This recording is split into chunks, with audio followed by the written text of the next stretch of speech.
ada banyak korban KPPS yang berguguran. Kita juga menyelenggarakan pemilihan serentak. Pilpres ini menjadi perhatian serius. The biggest one-day election in the world and the most complex system election in the world. Jadi, in the world, mengapa hari ini masyarakat mengujikan situasi yang kelihatannya banyak kecurangan? Antar satu penyelenggara pemilu dengan penyelenggara pemilu yang lain ini ada beda tafsir.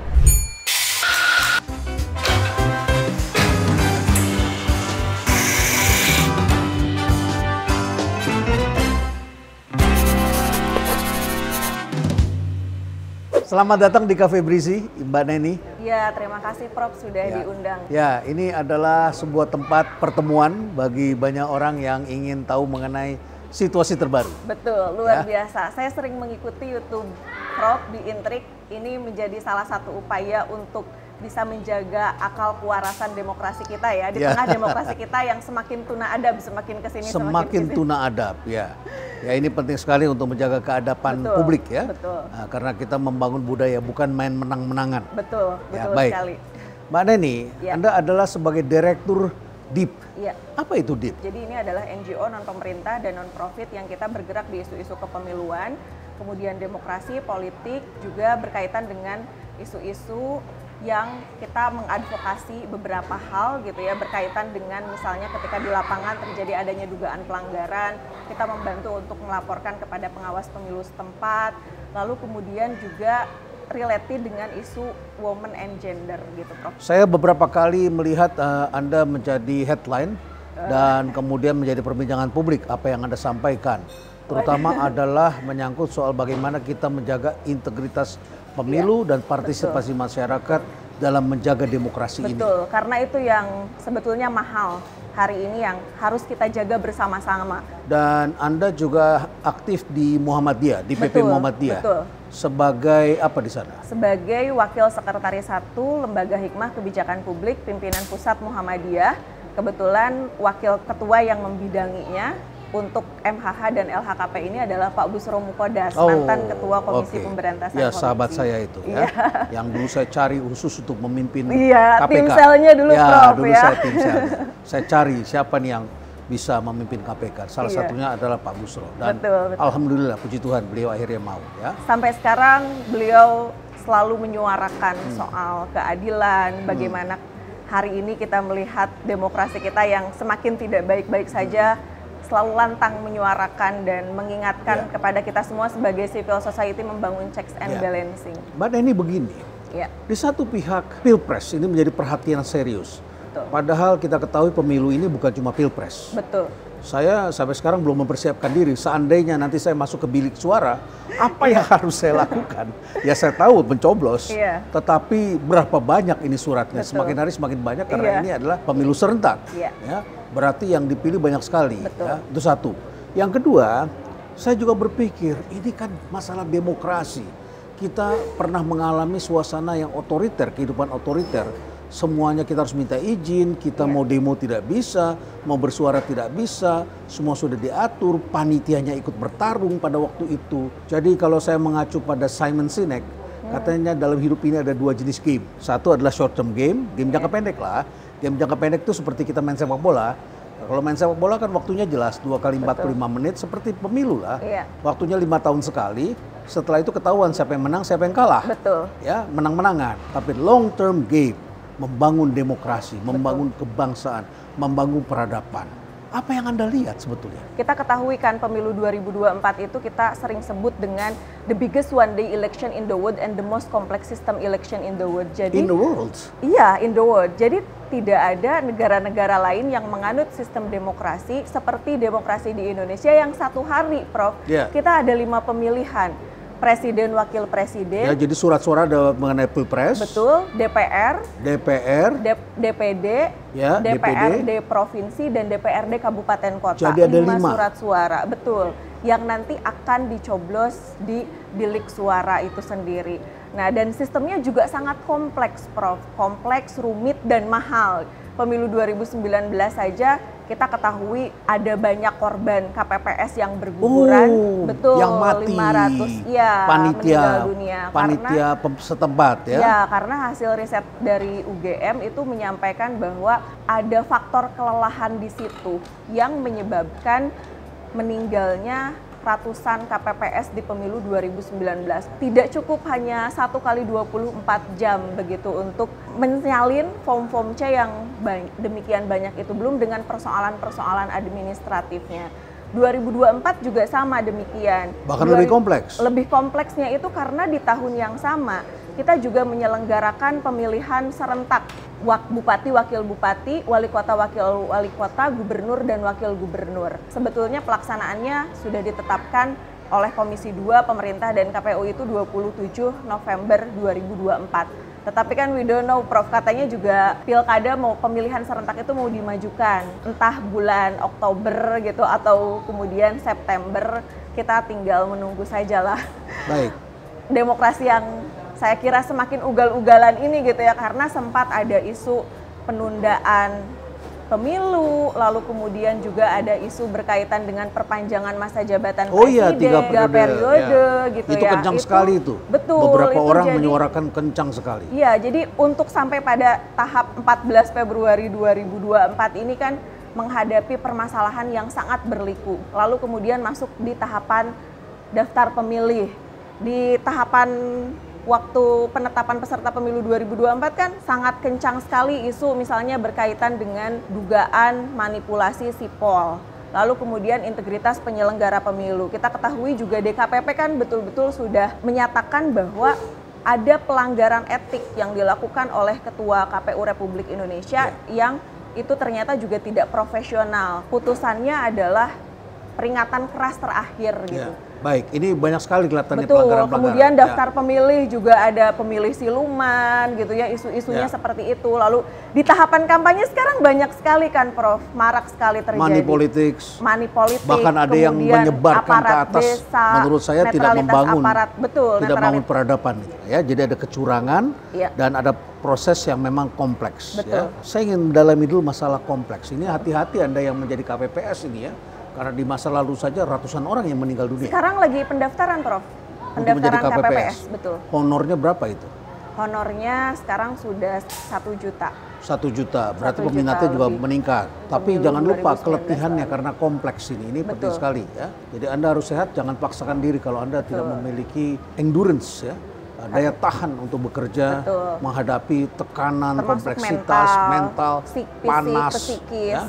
Dan harus tahan lapar, harus kadang-kadang wah ini menjelaskan kepada orang lain, memeriksa kejelian mata, letih yang sangat tinggi. Integritas juga. Integritas, ya integritas. Integritas penyelenggara pemilu. Baik, jadi ada persoalan di situ kompleksitas.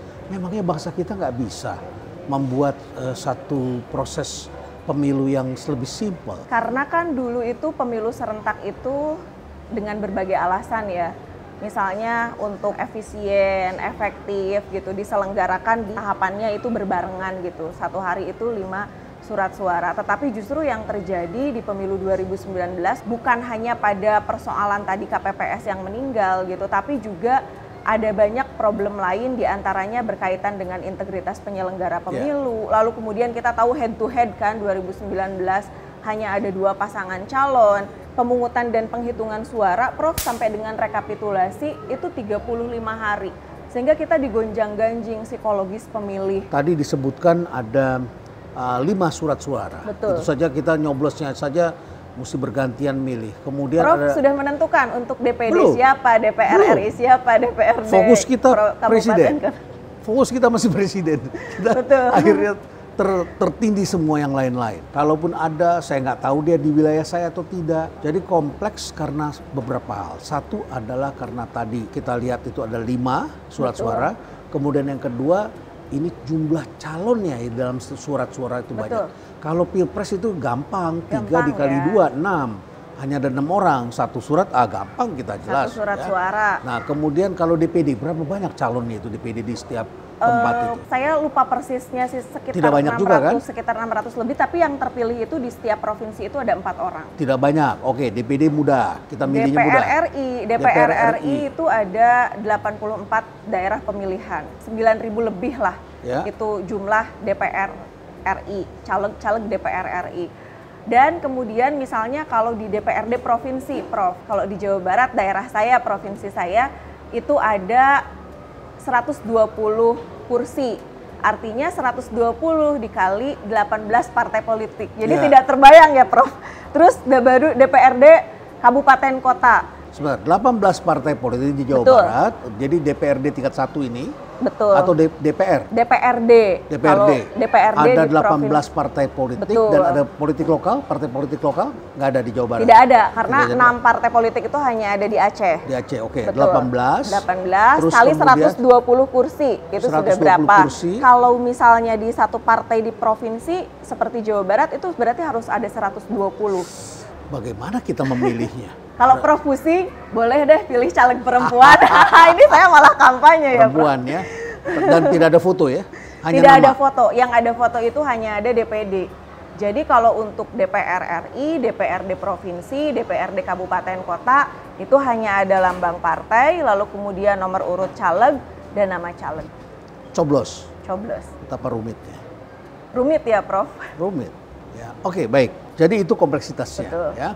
Kemudian ada juga situasi yang dihadapi oleh KPU pada hari ini. Betul. Mengapa hari ini masyarakat mengujikan situasi yang kelihatannya banyak kecurangan? Apakah memang KPU hari ini sangat lemah dibandingkan dengan periode sebelumnya? Sebelumnya kalau kita lihat di survei Kompas, Prof, Agustus 2023, itu menyatakan bahwa citra positif penyelenggara pemilu itu paling tinggi. Untuk KPU itu 70%, untuk Bawaslu itu 70,7%. Setinggi dengan ya, dengan tingkat approval presiden. Betul. Ya. Tapi kalau kita lihat hari ini sebetulnya yang nyata terjadi, kita tidak bisa menutup mata begitu ya, bahwa ada banyak problem di penyelenggara pemilu kita hari ini yang saya katakan ini sudah tidak baik-baik saja kondisi penyelenggara. Saya pertama-tama melihat gejolak itu adalah ketika Ketua KPU dinyatakan bersalah karena ada persoalan dengan salah satu peserta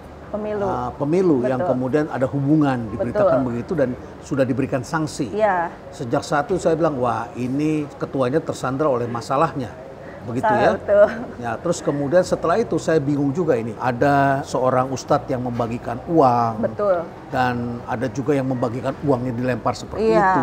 Yang ini adalah seperti tarung bebas ya, Prof, pemilu 2024 ini. Kemudian ada berita yang di surat suara yang sudah dibagikan sebelumnya di Taiwan, ya. Kemudian KPU mengatakan bagi uang kalau 100.000 tidak masalah. Ya, ini apa ini? Kemudian ada pelanggaran-pelanggaran. CFD juga tidak apa-apa dan itu beda dengan Bawaslu. Pandangannya beda dengan Bawaslu gitu. Karena kalau Bawaslu itu menyatakan bahwa di situ ada potensi pelanggaran. Sementara menurut KPU kan tidak ada potensi pelanggaran itu dan diperbolehkan. Jadi kelihatannya KPU-nya lemah. Bawaslu-nya pun juga kelihatannya tidak bergerak. Tidak menjalankan peran dengan baik. Bawaslu-nya dalam hal ini kalau saya boleh katakan belum melakukan penegakan hukum pemilu secara progresif. Misalnya pada persoalan aparat kepala desa, Prof, yang itu sudah jelas terang-terangan ya. Ada unsur visi misinya di kaos gitu, terus kemudian ada teriakan yel-yel. Lalu kemudian Bawaslu mengatakan bahwa ini tidak terpenuhi syarat formil dan material gitu. Tapi beda dengan Bawaslu DKI Jakarta. Bawaslu DKI Jakarta mengatakan bahwa ini ada pelanggaran berkaitan dengan undang-undang desa.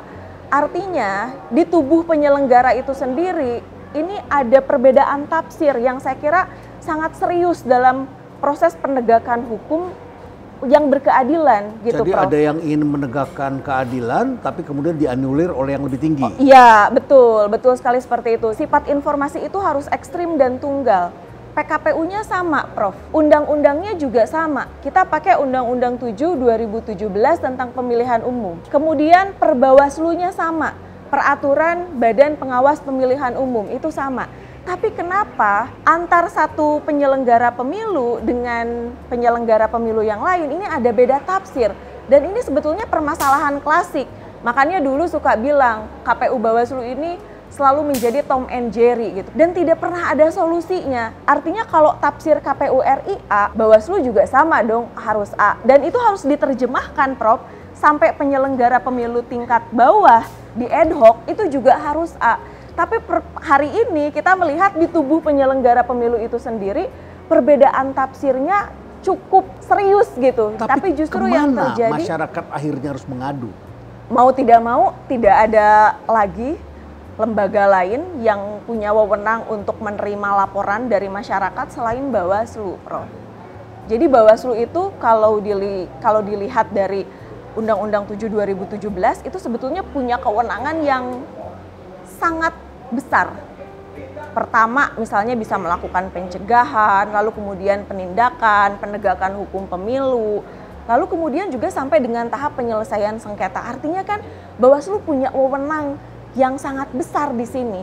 Tapi yang menjadi pertanyaan adalah Bawaslu-nya berani atau tidak gitu Prof untuk di atas melakukan Bawaslu ada lagi lembaga lain. Ada namanya DKPP ya, karena kita Dewan kan Kehormatan. ada Dewan Kehormatan Penyelenggara Pemilu. Ya. Ketika terjadi pelanggaran etik di KPU ataupun Bawaslu itu boleh dilaporkan kepada DKPP itu sendiri.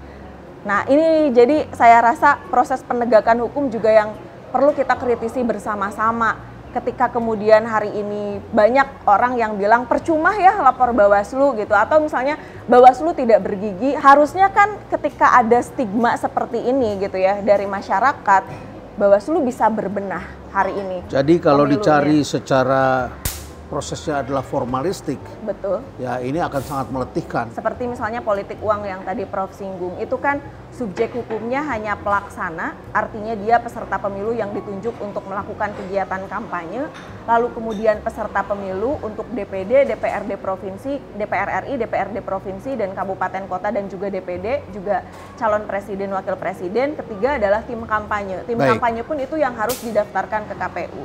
Jadi memang sangat rigid sekali. Jadi kalau saya bagikan uang, walaupun saya disuruh atau saya dapat proyek, ya katakanlah saya dibayar 5 miliar buat saya sendiri, tapi kemudian Pak Renald ini ada uang 25 miliar, Bapak bagikan ya, tapi Bapak tolong ini bagikan di belakangnya ada anak-anak buah Bapak bagikan, pegang kaos-kaos dari siapa, saya ngomong sedikit, saya bukan orang partai politik, saya bukan tim pemenangan, tapi saya lakukan, saya tidak bisa ditangkap. Harusnya Bawaslu bisa memanggil, mengklarifikasi.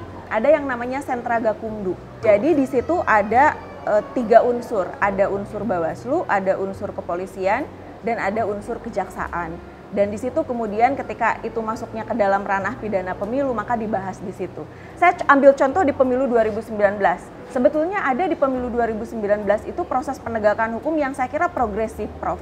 Di kampung saya, di Kabupaten Tasikmalaya, itu ada di Dapil 7 gitu ya, DPRD Kabupaten Tasikmalaya yang itu didiskualifikasi, Prof. Setelah dia terpilih, mendapatkan perolehan suara yang tinggi dari salah satu partai politik, kemudian didis.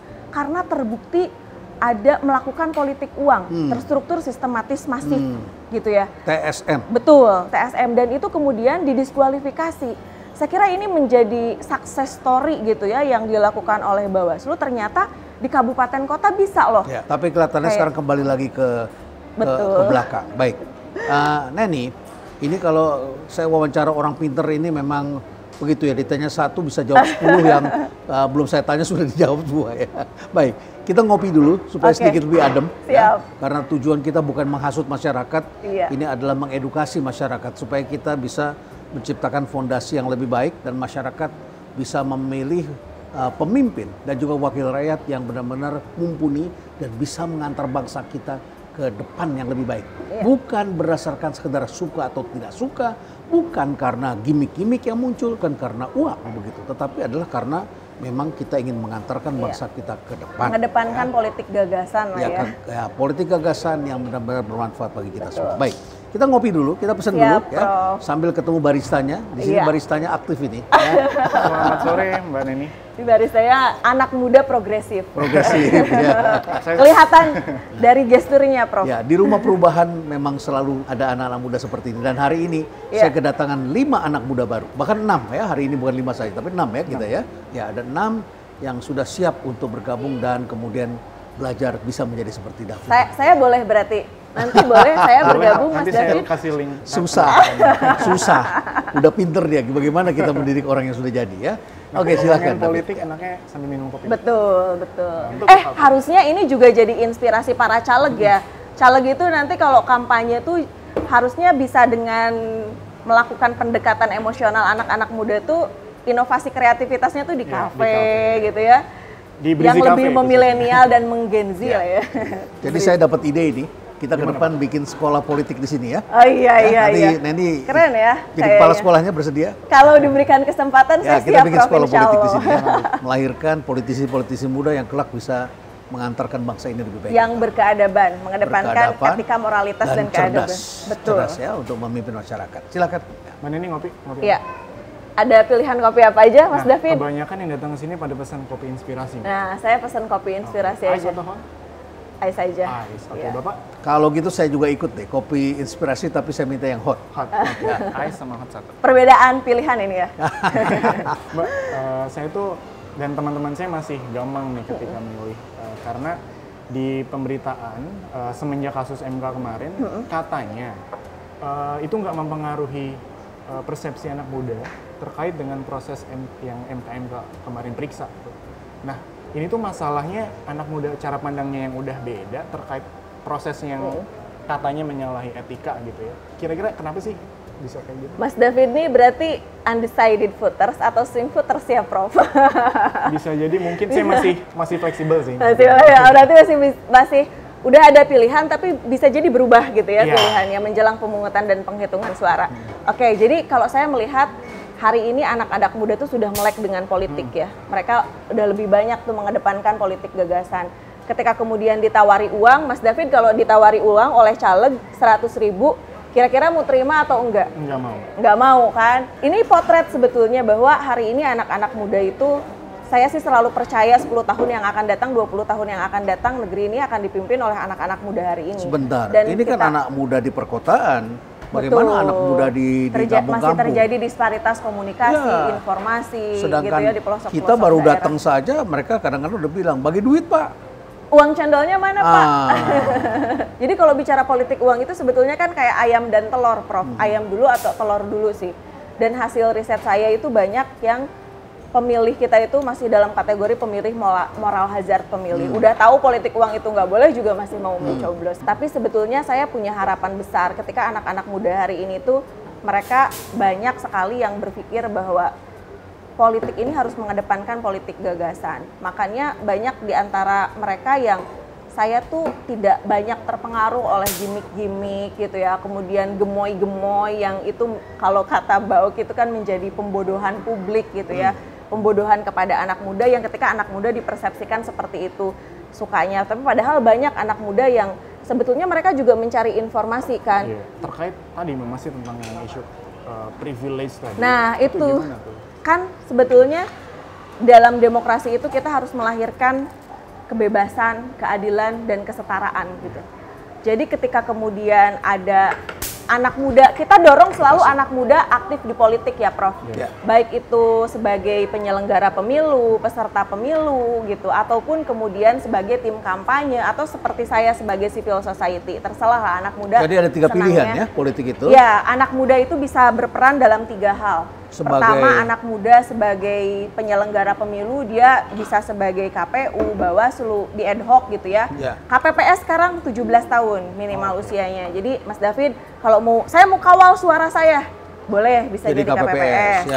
Atau kemudian yang kedua, termasuk Bawaslu juga ada PTPS gitu kan. Terus kemudian ada Panwascam, PPK. Lalu kemudian sebagai peserta pemilu, dia bisa aktif di partai politik, menjadi caleg, tim kampanye, terjun langsung, atau masuk jadi di sistem, calon atau bupati, menjadi calon wakil bupati, kandidat bisa ya. Terus yang ketiga sebagai pemilih seperti saya.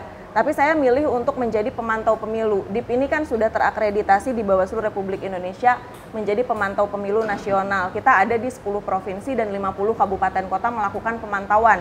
Nanti di pemilu 2024 pada tanggal 14 Februari 2024, hari Valentine ya. Mudah-mudahan anak muda pada nyoblos tentunya. Iya, betul. Tapi kan ketika kita bicara soal keterwakilan anak muda dalam politik, anak muda yang gimana dulu gitu loh, Prof. Kalau kemudian anak mudanya yang menggunakan hukum sebagai alat kuasa, menghalalkan segala cara untuk meraih kemenangan. Menang-benangan. Menang-menangan. Lalu kemudian tidak mengedepankan etika, moralitas, dan keadaban. Kita itu ingin mendorong bahwa anak muda itu dalam politik itu tidak ada yang instan gitu. Masa sih 2 hari mendapatkan KTA lalu menjadi ketua partai? Ini kan absurd gitu. Ketika anak muda hari ini selalu bicara soal politik yang beretika dan berkeadaban, ketika hari ini diperhadapkan dan dipertontonkan, ketika anak-anak muda saya kira masih punya pandangan yang orisinil, genuine untuk membangun peradaban bangsa ke depan, kalau kata Prof. Renal, saya kira ini menjadi awal yang baik lah. Anak muda ternyata tidak bisa banyak diintervensi gitu. Tapi dengan start tadi, apakah nggak jadi persepsi yang bisa instan ya? Ketika 2 hari langsung jadi ketua. Iyalah, anaknya siapa dulu? Berarti sebetulnya kecurangan kemarin itu sebenarnya banyak anak muda yang aware, cuma nggak didengar, nggak kedengeran aja, berarti. Sebetulnya sudah banyak juga anak muda yang kritis menyampaikan, lalu kemudian dengan diskusi-diskusi. Hanya kan kita kadang-kadang kalah oleh buzzer gitu ya. Yang itu juga buzzernya adalah buzzer bayaran. Sehingga saya pikir ketika anak muda ini ingin merebut narasi publik, Prof, itu punya hambatan yang sangat besar itu. Mudah-mudahan kita bisa mengawal. Salah satu contoh buzzer yang mengecewakan adalah buzzer yang selama ini kita anggap mengawal NKRI dan Pancasila. Dan menurut saya tidak pantas karena tentara itu adalah untuk melindungi masyarakat kita, bukan untuk gebukin masyarakat. Jangan sampai kita kembali ke masa lalu dan masyarakat frustasi. Oke lah, demokrasi ini melahirkan kebebasan ya, Prof. Tapi kan kata Amartya Sen, kebebasan kita itu terpasung oleh kebebasan orang lain. Jadi kalau kebebasan kita menyakiti orang lain, mencederai orang lain, atau tadi bahkan hampir menghilangkan nyawa orang lain, that's not definition of freedom kan ya, Prof. Itu kebablasan gitu. Dan baik, ini kopinya kita coba dulu ya. Ini karena pasti kopinya enak. Terima kasih Mas David. Ini ramuan dari Mas David. Jadi favorit banyak politisi yang datang ke sini. Iya. Saya selalu mengikuti YouTube-nya Prof. Renal karena Prof. Renal ini inspirasi anak muda. Dan mudah-mudahan kita bisa mencerdaskan anak-anak muda ya, bukan untuk mengimpresi. Jadi memang di sini tempatnya orang untuk belajar. Tapi kalau belajar tentu saja jangan mau jalan pintas. Betul, kita Prof. perlu tidak ada yang instan ya. Tidak ada yang instan. Nah, bicara tentang proses politik ke depan, kalau isu yang dulu-dulu kan money politik. Betul. Nah, kalau spesifik anak muda, mungkin nggak itu masuk juga ke kalangan kita nih? Karena atau hari ini sebetulnya politik uang juga sudah mengalami banyak transformasi, Prof. Sekarang udah nggak lagi cash dong, ada e-money, GoPay gitu kan. Pakai voucher-voucher. Kamu suka game online, gue tahu. Mobile Legend itu masuknya ke situ. Gue nggak ngerti deh, Prof, kalau soal game-game itu, tapi Mas David pasti paham. Tapi ternyata banyak juga yang kemudian, sementara aturan main kita, Prof, itu belum adaptif dengan kondisi ini. Ini siapa yang mau mengawasi? Jadi Neni, pada waktu saya menulis buku disrupsi, saya sudah mengingatkan pada publik, hati-hati, tuyul saja harus bertransformasi. Tidak bisa lagi ngambil uang karena uangnya sudah berubah. Kalau nggak jadi hackers tidak bisa mencuri uang. Jadi harus bertransformasi. Ngambil aja tidak bisa karena uangnya sudah berubah dari uang kertas menjadi uang digital. Betul, betul itu, kalau Prof. tuyul saja bertransformasi, aturan PKPU tahapan kampanye tidak bertransformasi. Baik. Gimana ini ya, kalau kita ingin menghasilkan pemilu yang bersih, jujur, adil, bukan hanya hasil ya, tapi juga prosesnya, hulunya itu ada di penyelenggara pemilu, Prof, KPU dan Bawaslu. Terus sekarang mainnya juga udah nggak lagi dari orang per orang, Prof. Ada yang dari kelompok ke kelompok, ada yang dari orang ke kelompok. Misalnya, ya udah deh pembangunan masjid aja, kamu punya berapa kakak, misalnya ya. Dilakukannya tuh hanya di tahapan kampanye, bukan setelah dia selesai pemilu gitu dan terpilih. Tapi justru sekarang, nah ini kan ada niat kan sebetulnya untuk meraup suara pemilih dengan cara-cara seperti itu gitu. Dan hari ini kalau kita bicara soal pendidikan politik sih, Prof, partai politik yang kita harapkan itu hadir memberikan pendidikan politik nyatanya nyaris tidak dilakukan karena dilakukannya itu ya hanya saat menjelang tahapan kampanye saja gitu ya. Sementara pasca pemilu, ya pemilih tidak ada koneksi yang kuat gitu dengan para elit politik yang sudah terpilih itu. Apa karena itu anak muda jadi mungkin nggak terlalu percaya sama parpol katanya kan ada dinarasikan. Iya betul, itu bisa jadi memang seperti itu. Tapi kan kehadiran partai politik di sebuah negara demokrasi juga adalah keniscayaan. Tanpa partai juga tidak mungkin kan hadir para wakil rakyat kita gitu. Teruslah kita suarakan agar partai politik itu bisa melakukan reformasi partai. Dengan salah satunya sih melakukan revisi undang-undang partai politik ya gitu. Karena hari ini tuh udah banyak juga yang nggak ada. Tapi ada pendapat yang mengatakan revisi undang-undang partai politik ini tidak bisa dilakukan oleh partai politik. Prominent person. Iya. Oleh orang-orang yang dipercaya oleh masyarakat. Karena tidak bisa partai politik membuat sendiri untuk kepentingan dirinya sendiri yang selama ini mereka sudah menikmati dari sesuatu yang menjadi beban di dalam masyarakat. Kita ketahui bahwa mereka selain mempersoalkan ini ekonomi biaya tinggi, tapi mereka juga menikmati. Karena sebagian oknum itu justru memperoleh kekayaan yang sangat besar. Iya. Karena mereka bisa mengatur ini dan itu di parlemen. Betul, Prof. Jadi ini memang diperlukan prominent people, orang-orang seperti Ibu Neni dan lain sebagainya, teman-teman. Kalau saya belum lah, Prof. Mudah-mudahan belajar dengan Prof nanti. Tapi saya kira prominent people ini harus tampil, harus berinisiatif. Jadi tokoh-tokoh masyarakat, mari kita bergandengan tangan, kita yang membuat undang-undang ini. Iya, ya, betul. Kita mulai harus mengatakan kepada teman-teman para politisi, maaf, berikan kesempatan pada kita untuk memberikan sesuatu agar masyarakat kemudian mendapatkan peraturan politik yang bisa mengantarkan bangsa ini ke depan. Catatannya, rekrutmen partai politik juga harus merit system, harus terbuka, transparan dan akuntabel. Ya, jangan bukan tertutup. Menang-menangan ya. Baik. Ada lagi, David? Paling terakhir Pak, terkait dengan pemilu ini kan nggak cuma ngomongin presiden, Pak, tapi juga ada 4 pemilihan lainnya. Betul, dan memilih sosok-sosok yang nanti duduk di legislatif. Nah, gimana tuh dari sekian banyak yang harus kita pilih, apa nih matriks yang bisa kita lihat? Karena kalau lihat, kita melek internet, tapi rata-rata semua udah dimainkan, Pak, konten-konten dengan segala macam, dan satu pilpres, satu calon yang kita pilih, yang kita sering tonton kontennya, itu terus yang nanti akan muncul, jadi bubble. Nah, gimana tuh untuk memetakan itu pilihan-pilihan yang di legislatif? Gini, terwujudnya pemimpin profetik yang kita harapkan bersama sebagai rakyat itu juga harus didukung oleh parlemen yang baik. Karena ini tentu kerja-kerja nanti siapapun presiden yang terpilih itu juga akan sangat ditentukan oleh siapa parlemen yang terpilih itu. Artinya kita tidak boleh mengesampingkan 4 pemilihan tadi. DPD, DPR RI, DPRD provinsi, dan kabupaten kota. Nah, ketika kemudian tadi Mas David menemukan ada banyak problem seperti di sosial media yang sudah terbentuk opini publik, kalau kita masuk ke TikTok kok yang muncul tuh itu lagi.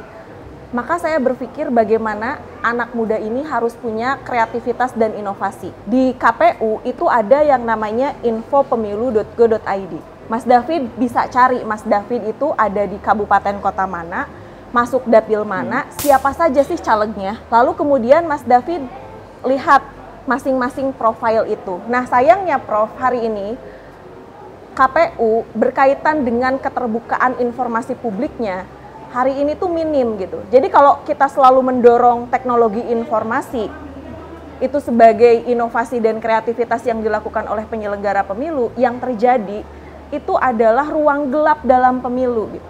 Jadi ketika saya cek itu tidak semua di dapil saya itu saya bisa melihat bagaimana sih profil caleg ini gitu. Karena ada caleg yang dia berkenan untuk dibuka profilnya, ada caleg yang tidak. Nah, harusnya KPU bisa membuka data itu. Alasannya kan karena perlindungan data pribadi dan itu adalah informasi yang dikecualikan. Padahal informasi yang dikecualikan berdasarkan Undang-Undang Keterbukaan Informasi Publik itu kan harus paling tidak memenuhi apakah sudah uji konsekuensi atau belum. Masa sih kita pemilih nggak boleh tahu bagaimana riwayat pendidikan caleg, bagaimana rekam jejak caleg, bagaimana politik gagasan Yang tidak caleg. boleh barangkali tanggal lahir. Betul. Kalau umur boleh. Kalau kemudian itu ada misalnya nik nih, itu kan informasi pribadi. Ya, itu tutup informasi. saja. Ya. Tapi yang lainnya tuh dibuka Alamat gitu. rumah bisa Nah, juga tidak dicantumkan. Betul, saya Ya. mengkritisi Prof. Dari 27 mantan terpidana ex napi koruptor, ini yang dihimpun oleh teman-teman media Republika yang pernah mewawancarai saya, itu 17 diantaranya status mantan terpidananya itu disembunyikan, Prof. Jadi kebayang nggak, kita nggak pernah tahu itu apakah mantan ex napi koruptor atau tidak. Bagaimana kalau kita mencoblos caleg yang bersangkutan? Jadi ketika dari awal saja prosesnya sudah seperti ini, tidak jujur gitu, bagaimana nanti? Tapi apakah orang masih peduli terhadap hal seperti itu? Karena penjahat apa saja anak muda sekarang harus peduli, Prof. harus peduli. Tapi karena sekarang bagaimanapun 10 tahun yang akan orang datang, yang 20 dulu tahun yang akan dianggapnya datang melakukan tuh ada kejahatan, kita. sekarang saya kira bisa menjadi calon tokoh masyarakat yang penting. Iya, betul, Prof. Orang sudah banyak melupakan apa yang terjadi di masa lalu. Dan itulah yang kemudian dari sisi regulasinya juga ada banyak itu memberikan karpet merah kepada mantan ex napi koruptor itu gitu. Jadi PR kita tuh banyak banget ya kalau ternyata kita selalu melakukan refleksi dan evaluasi gitu. Tapi apapun itu, Habermas kan menyampaikan dalam deliberatif demokrasi itu, pesimis kita tidak akan pernah menyelesaikan permasalahan bangsa. Jadi untuk apa kita pesimis? Dalam situasi kondisi apapun kita harus optimis. Dan kalau tadi kita harus melihat profil caleg, saya kira Mas David ada sergnya terhadap ideologi itu ke partai politik yang mana ya? Mungkin Mas David bisa pilih, oh di situ kayaknya ada keterwakilan anak muda nih, tapi karena nggak ada fotonya kan susah ya. Kalau saya sih pasti pilih caleg perempuan, Prof. Karena woman support woman itu jangan hanya diwacanakan, tapi harus diimplementasikan nyata. Saya pilih partai politik mana yang kemudian itu sesuai dengan ideologi saya pasti akan pilih dari kandidat perempuan gitu. Baik, oke. Mbak. Triknya. Kalau gitu saya pelajarin dulu deh profil-profilnya. Iya, masuk ya ke info-pemilu.co.id. Saya seperti menjadi ini ya. Nggak apa-apa, edukasi yang baik buat. Betul. Jadi kayak petugasnya KPU nih. Ya, baik, terima kasih Nggak David. apa-apa, Terima kasih. Ya, kita lanjutkan soal kecurangan. Betul, Prof. Ada sejumlah pihak yang sudah mulai menjelaskan kecurangan itu terjadi di mana saja. Betul. Bisa saja kecurangan itu terjadi di lapangan, bisa jadi kecurangan itu terjadinya di kantor KPU, terjadi di aparat penegak hukum, komputer, bisa terjadi juga di luar negeri, di KPPS, atau bisa juga terjadi barangkali nanti ketika terjadi sengketa pemilu, ya di Mahkamah Konstitusi. Betul. Atau dibawa lagi ke ranah yang lebih tinggi dan lain sebagainya. Bisa diceritakan kecurangan pemilu ini secara sistematis ada di mana saja yang potensi harus kita awasi? Tentu di masa tenang ya. Pagi Karena ada hari, banyak serangan itu bukan hanya serangan fajar, Prof, tapi serangan duha. Yes, sebelum Betul. beberapa jam sebelum orang menuju ke bilik suara. TPS, iya. Itu uang dan, biasanya. Iya, dan hasil pemantauan DIP di pemilu 2019 di Provinsi Jawa Barat misalnya itu terjadi, Prof. Di masa tenang itu ada pembagian untuk uang. Legislatif, Prof. Karena yang paling banyak itu adalah legislatif gitu. Belum pertarungannya tuh kuat bukan hanya dengan eksternal partai politik. Balihonya sekarang tidak banyak. Mereka sudah tahu bahwa caranya adalah serangan tadi. Paling dikhawatirkan adalah transaksi kepada penyelenggara pemilu, Prof. Oke, sebentar. Karena ini banyak terjadi. Tadi ini juga. Serangan pada hari yang sama. Betul. Minggu tenang. Terus ada serangan apa lagi? Kecurangan di mana lagi? Kecurangannya di TPS. Di TPS itu bagaimana? Di TPS itu bisa terjadi manipulasi suara, Prof. Dari satu caleg ke caleg lain, lalu kemudian dari suara partai ke suara caleg. Suara 19 jadi tulisannya 219. Iya, betul. Bagaimana caranya? 20 lalu jadi 200 gitu. Ya, bagaimana atau caranya? Misalnya ketika ada yang menyebut saya dengan Prof, kita tarung nih Prof di satu dapil. Mencoblosnya itu orang ke Prof. Tapi kemudian dibacakan Neni Nurhayati gitu. Padahal itu pilihnya Prof. Jadi bisa jadi seperti itu. Panitianya sudah ditempel. Betul. Kalau ya kan tadi transaksi itu juga banyak terjadi kepada penyelenggara pemilu sehingga KPPS-nya mau dibeli lah gitu. Karena banyak juga yang kemudian berpikir ya sudahlah daripada hari ini ya caleg daripada kita harus ke pemilih yang belum tentu dia milih kita karena ada jargon terima uangnya, jangan pilih orangnya gitu ya. Itu ya sudah deh mendingan transaksinya kepada penyelenggara kita fokus pemilu pada saja. beberapa dulu. Betul. Ya. Yang ketiga apa? Terjadinya kecurangan bisa terjadi di sistem. Kita kan nggak pernah tahu. Iya, betul. Di Sirekap, ada namanya Sirekap di KPU. Kemarin kan kita ada kasus bocor ya, Prof, data pemilih data kita. pemilih. Betul, peretasan terhadap KPU. Nah, kita khawatir sistem keamanan digital juga itu bisa ada peretasan juga di pemilu untuk pemungutan dan jadi penghitungan komputernya suara. bisa nanti diganggu di sana. Betul, itu yang kemudian sangat kita khawatirkan bersama gitu. Baik. Kalau kita bicara soal Mahkamah Konstitusi, Prof, semua sekarang kan penyelesaian sengketa itu ada di Mahkamah Konstitusi. Hari ini kalau kita lihat bagaimana hakim-hakim Mahkamah Konstitusi, wah, ini krisis. Kok saya agak beragukan ya, Prof, ya, ketika terjadi krisis moralitas. Kita berpikir kepada siapa lagi gitu? Kepada presiden? Kita harus percaya kepada gitu, presiden, Prof. Ya, presiden juga kita lihat apakah tidak cawe-cawe untuk pemilu 2024 karena terlihat betul ya, baik. Dengan berbagai kebijakan yang ada, bagaimana mengerahkan para menteri, misalnya dengan kebijakan menteri tidak mundur, hanya boleh cuti kepada presiden. Ini kan menunjukkan bahwa ada gejala autokratik legalism gitu, Prof. Jadi yang diakal-akali dan itu dari aturan. Ada yang mengatakan bisa juga terjadi karena ada orang yang tidak pergi ke bilik suara. Betul. Ya, namanya kemudian bisa dipakai. Betul. Nah, itu juga berpotensi karena hari ini kan kita lihat tidak semua orang datang ke TPS. Dan ketika orang tidak datang ke TPS, pemilih kita, ya pemilih yang kemudian itu tidak mendapatkan C6 itu juga bisa berpotensi ada kecurangan di situ. Surat suaranya digunakan gitu ya. Karena beberapa di pemilu 2019 juga ternyata banyak tuh ada WNI masuk di daftar pemilih gitu. Lalu kemudian juga ada pemilih yang sudah meninggal dunia tapi masih tercatat dalam data pemilih. Kan ini sangat riskan. Tadi disebut ada WNI yang masuk dalam daftar pemilih. Betul. WNI boleh dong jadi pemilih? WNA maksud saya. WNA. WNA warga negara asing yang itu masuk ke dalam daftar pemilih. Gitu. Baik. Oke. Kemudian juga ada kasus di masa lalu. Orang yang sebetulnya adalah caleg, dia sebetulnya suaranya kalah.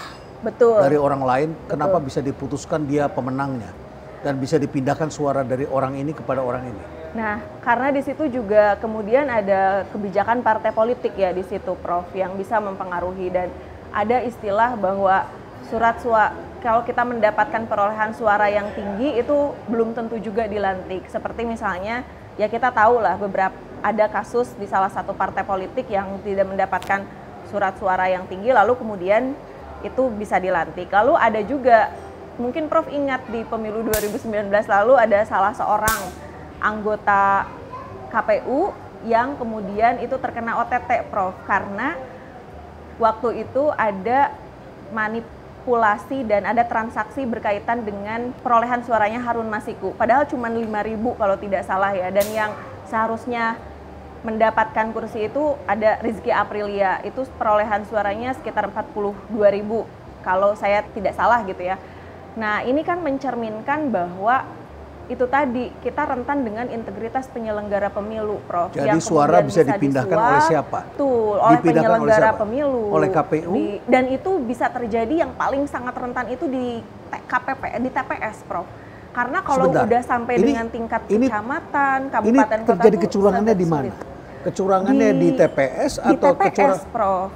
Bisa di TPS. Angka 40.000 bukan di TPS dong. Nah, kalau itu memang kasusnya, ya itu sudah kelihatan kan secara bersama-sama oleh kita bagaimana kemudian integritas penyelenggara pemilu itu bisa goyah gitu waktu itu karena dengan adanya kasus Harun Masiku itu. Tapi kan pada akhirnya juga ditangkap. Ya di mana itu? Di KPU atau di mana itu? Di KPU, Prof. Di KPU. Jadi yang ada melakukan oknum itu ada salah satu anggota Komisi Pemilihan Umum pada waktu itu di periode Mas Arief Budiman, ketua KPU-nya.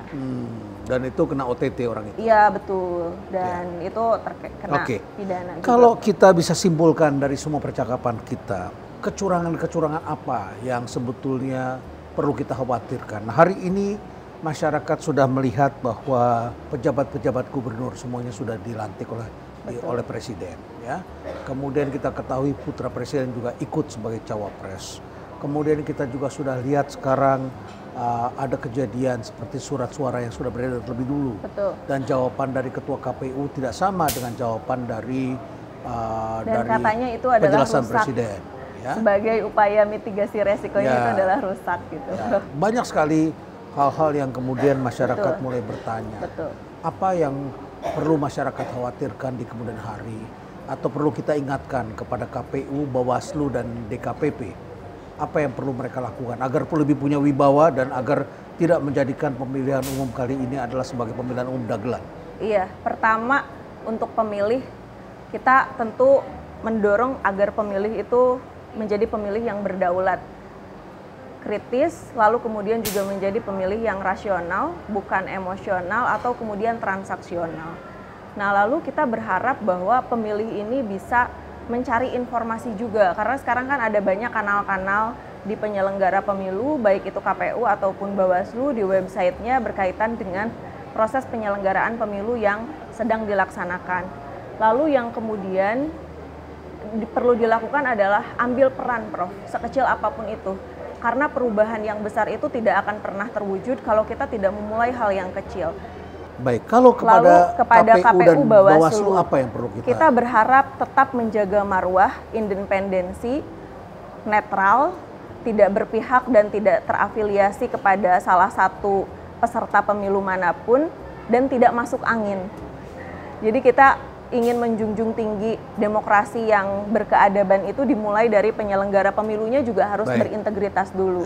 KPU-nya, Bawaslu-nya, pun DKPP gitu. DKPP ketika memutus proses pelanggaran etik penyelenggara pemilu, kita berharap tidak kental dengan kepentingan politisnya gitu, Prof. Jadi kali ini kita masih melihat mereka ini belum menjalankan perannya dengan baik. Betul, setidaknya kalau kita ini mengkritisi dirasakan seperti itu oleh masyarakat bahwa mereka belum menegakkan aturan dengan kuat, saling bertentangan dan akhirnya menguntungkan mereka yang melakukan pelanggaran, dan akhirnya bisa terjadi pemilu ini menjadi tidak legitimate. Menjadi wasit yang adil, right on the track pada aturan perundang-undangan. Ini penting sekali ya.